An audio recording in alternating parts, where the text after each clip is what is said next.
Важнейший фактор здоровья ребенка – организация питания в детском саду, качество пищи, разнообразие и сбалансированность рациона, соблюдение санитарно-гигиенических норм. Госстандарт возобновил проверки общественного питания в образовательных учреждениях. Первым объектом посещения стал столичный детский сад «Амра». Сначала сотрудники Госстандарта осмотрели пищеблок. В процессе общения с персоналом кухни были даны различные рекомендации. Я как посмотрела по консистенции, у вас жидкости больше, чем плотной массы. Дети в основном любят картофель и макаронные изделия, но у вас нет соответствия того, что вы должны по технологическим процессам готовить, по консистенции. Вы поняли, что я имею в виду? Я поняла. Да, вы поняли, да? Так, что еще у вас сегодня на обед? Обязательная часть проверки – соблюдение условий приготовления пищи и контроль качества продуктов. Еще один немаловажный нюанс – отдельное меню для детей-аллергиков. Были дети, помнишь, воспитательницы? В данный момент таких детей нету. Да. А как вы обходились с теми детьми, которые имели аллергию на лактозу? Вы на чем готовили каши? На воде, да? Индивидуально для них, да? В целом, санитарное состояние пищеблока было признано удовлетворительным. Единственное, что мне бы хотелось бы немножечко расширить ассортимент этих блюд. Если повторение блюд, ежедневное повторение блюд и еженедельное.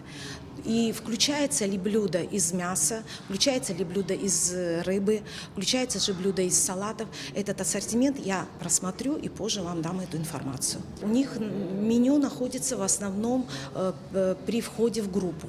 Но я бы хотела, чтобы эта информация, меню и распорядка дня была у входа, потому что родители бы хотели бы знать распорядок дня, режим дня в детском саду и, конечно же, меню, что входит на сегодня.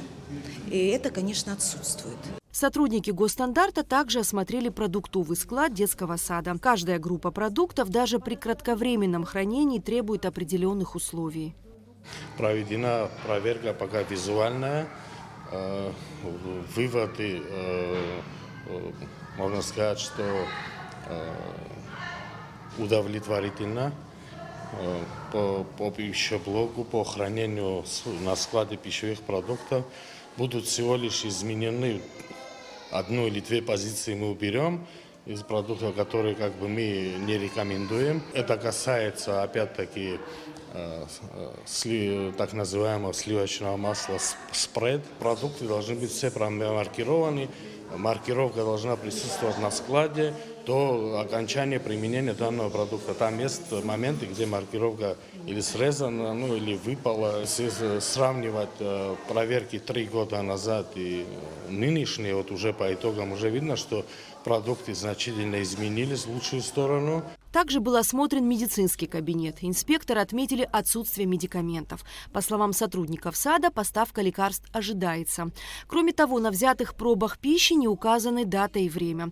Было рекомендовано брать пробы чаще, особенно в весенне-летний период.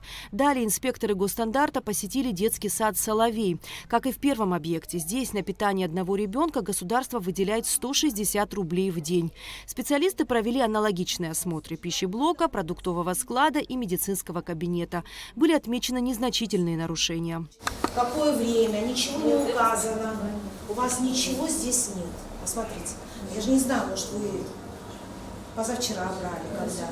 А вы же знаете правило, что нужно обязательно указывать время, число, дату. Товарное соседство – это принцип наилучшего хранения продуктов, их совместимости друг с другом с целью сохранения качества. Для компота. Набор для компота, да? Да, они такой привозят. Но он не должен здесь лежать с мясной продукцией. Сыр, компотный набор, мясо, рыба – это Рыбы нет у нас. В целом, санитарное состояние детского сада «Соловей» признано удовлетворительным. Единственное, что сроки хранения и температурные режимы хранения этих продуктов не соответствуют нормативам из-за того, что у них отсутствует дополнительная холодильная камера. Хотелось бы, конечно, чтобы детские сады имели единое меню. Это во-первых. Во-вторых, хотелось бы, чтобы в меню были включены побольше ассортимент был этих блюд. И, естественно, хотелось бы, чтобы в меню используют, если национальные блюда какие-то, то расширит это именно наименование национальных блюд. Включать также побольше овощей, побольше фруктов, побольше блюд из овощей и фруктов, а также включать в меню, если возможно, по бюджету, который им выделяется, конечно же, блюда из рыбы. Проверки Госкомитета по стандартам, потребительскому и техническому надзору продолжатся по всей республике. По итогам будет проведен анализ и объявлены результаты. Эсма Гуланзе, Михаил Братухин, Абхазское телевидение.